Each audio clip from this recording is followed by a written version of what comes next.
ದೇವಸ್ಥಾನಕ್ಕೆ. ಇಲ್ಲಿ ಒಂದು ಮುಡಿಪಲ್ಲಿ ಒಂದು ಗೋವರ್ಧನಗಿರಿ ಒಂದು ಕೃಷ್ಣನ ಒಂದು ಟೆಂಪಲ್ ಇದೆ. ಒಂದು ಅದರಿಂದ ಹೆಸರು ಸರಿ ನೆನಪಿಲ್ಲ ನನಗೆ, ನಾನು ಹೋದ ಮೇಲೆ ತೋರಿಸ್ತೇನೆ. ಯಾವ ದೇವಸ್ಥಾನ ಅದು? ಶ್ರೀಕೃಷ್ಣನ ಒಂದು ಧ್ಯಾನ ಮಂದಿರ ಅಂತ ಹೇಳಿ ಇದೆ, ಗೋವರ್ಧನಗಿರಿ ಧ್ಯಾನ ಮಂದಿರ ಏನೋ ಒಂದು ಹೆಸರು ಇದೆ. ನಾನು ಹೋದ ಮೇಲೆ ನಿಮಗೆ ಅದನ್ನು ಡೀಟೇಲ್ಸ್ ಆಗಿ ಎಲ್ಲ ತಿಳಿಸ್ತೇನೆ.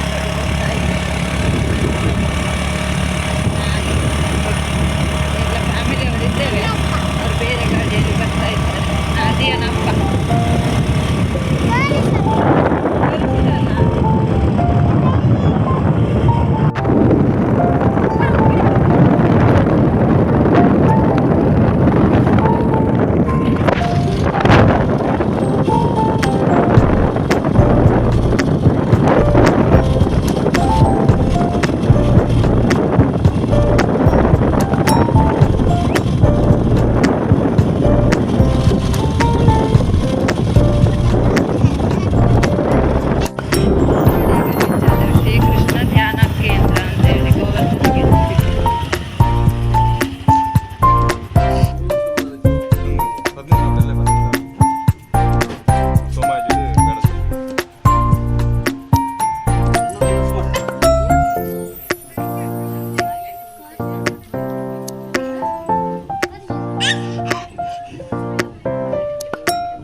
ಬರೀಸಿ.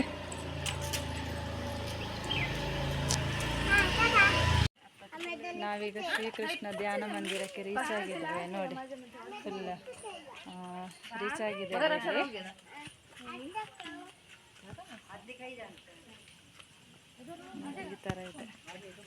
ಈ ಥರ ಇದೆ ನೋಡಿ. ಸಾನು ಸಾನು ಸಾನು ಎಲ್ಲಿ? ಹಾಂ ಸಾನು ಧನ್ಯ ಸಣ್ಣ. ಈಗ ನಿನ್ನನ್ನು ಮೊನ್ನೆ ನೋಡ್ಲಿಲ್ಲ ಅಲ್ವಾ ಯಾರು? ಇವತ್ತು ನೋಡು ಸಣ್ಣ, ಇವನು ಮೊನ್ನೆ ವಿಡಿಯೋ ಮಾಡುವಾಗ ಓಡ್ತಾ ಇದ್ದ ನೋಡಿ, ಇವತ್ತು ಸಿಕ್ಕಿದ್ದಾನೆ. ಹಾಯ್ ಮಾಡು ಸಣ್ಣ ನೀನು. ರಕ್ಷಾ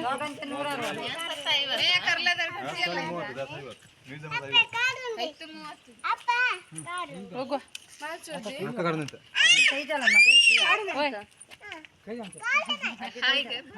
ಸಮವಾಗ ಹಸ್ಬೆಂಡ್.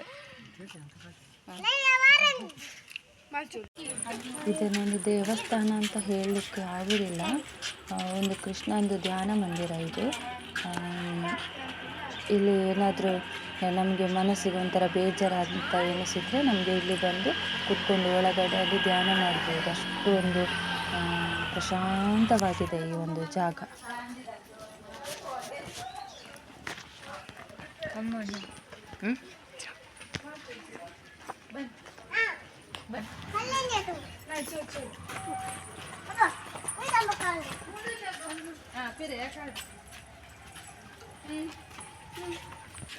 ಈಗ ನಾವು ನಡ್ಕೊಂಡು ಮ್ಯೂಸಿಯಂನ ಒಳಗೆ ಹೋಗ್ತಾ ಇದ್ದೇವೆ. ಇಲ್ಲಿ ಮ್ಯೂಸಿಯಂ ಇದೆ, ಆದರೆ ಒಬ್ಬರಿಗೆ 50 ರೂಪೀಸ್ ಚಾರ್ಜ್ ಆಗ್ತದೆ. ಒಳಗೆ ಕೃಷ್ಣ ಧ್ಯಾನ ಮಂದಿರಕ್ಕೆ 30 ರೂಪೀಸ್, ಹಾಗೆ ಕೃಷ್ಣ ಧ್ಯಾನ ಮಂದಿರಕ್ಕೆ 30 ರೂಪೀಸ್, ಮ್ಯೂಸಿಯಂಗೆ ನೋಡಬೇಕಾದ್ರೆ 50 ರೂಪೀಸ್, ಟೋಟಲ್ 80 ರೂಪೀಸ್ ಚಾರ್ಜ್ ಆಗ್ತದೆ ಒಬ್ಬರಿಗೆ, 2 ಕಡೆ ಹೋಗಬೇಕು ಅಂದರೆ. ಇಲ್ಲಿ ಫುಲ್ ಮಾವಿನ ಮರಗಳನ್ನೇ ನೆಟ್ಟಿದ್ದಾರೆ, ಕಷಿದ್ದು ಮಾವಿನ ಗಿಡಗಳಿರಬೇಕು, ನೆಟ್ಟಿದ್ದಾರೆ. ಇಲ್ಲಿ ಜಂಬು ನೇರಳೆಯದ್ದು ಮರಗಳು ಕೂಡ, ಗಿಡಗಳು ಕೂಡ ಇದೆ ನೋಡಿ. ಜಂಬು ನೇರಳೆದು ಎಷ್ಟು ಚಿಕ್ಕ ಹೂಗಳೆಲ್ಲ ಆಗಿದೆ ನೋಡಿ, ಚಿಕ್ಕ ಚಿಕ್ಕ ಹೂ. ಮತ್ತು ಈಚೆ ಈ ಕಡೆ ಕಾಯಿ ಬಿಟ್ಟಿದೆ ನೋಡಿ, ಕಾಯಿ ಇದೆ ಜಂಬು ನೇರಳೆಯದ್ದು.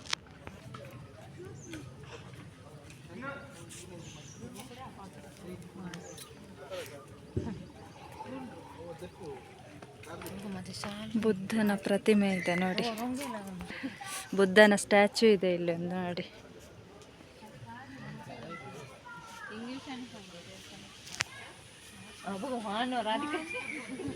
ಎಷ್ಟು ಸೈಲೆಂಟ್ ಆಗಿ ಕೂತಿದ್ದಾರೆ ನೋಡಿ ಬುದ್ಧದ್ದು ಸ್ಟ್ಯಾಚ್ಯೂ.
ಮ್ಯೂಸಿಯಂ ಒಳಗಡೆ ಹೋಗಿ ಬಂದದೀಗ.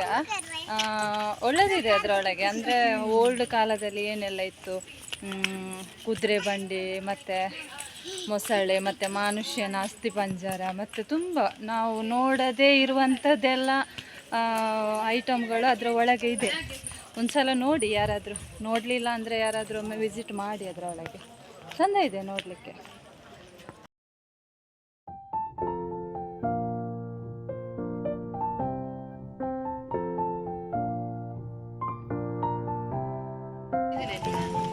ನಾವೀಗ ಒಳಗಡೆ ಎಲ್ಲ ಹೋಗಿ ಎಲ್ಲ ಸುತ್ತಾಡಿ ಎಲ್ಲ ಹೊರಗೆ ಬಂದಿದ್ದೇವೆ. ಈಗ ಮನೆಗೆ ಹೋಗ್ಲಿಕ್ಕೆ ಅಂತ ಹೊರಟಿದ್ದೇವೆ.